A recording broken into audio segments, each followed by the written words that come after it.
Hello friends, welcome back to channel. Today we'll discuss everyday uses of Linux, how we are using Linux in our day-to-day life. So Linux is a powerful and flexible operating system that is widely used for a variety of purposes such as a web server, scientific computing, desktop computing and many more. And today we'll discuss some of the common way where Linux is in use for our everyday life. Web server.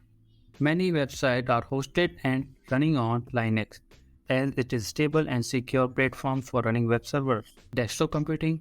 Many people are using Linux as a primary desktop operating system as it is customizable and has widely range of software available. Scientific computing. Linux is often used in scientific research and data analysis due to its powerful command line tools and ability to handle large amount of data.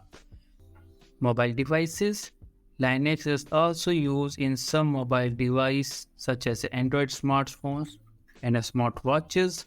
Linux is also contributing in IoT devices. Linux is used in many of the Internet of Things devices such as smart thermostat and home security systems. Media centers. Linux is popular choice for setting up some home media center as it is number of open source tools available for playing and organizing media files. Overall, Overall, Linux is a versatile operating system that is used in wide range of applications and devices. So that's all for today's video. See you in the next video. Till then, keep practicing. Goodbye.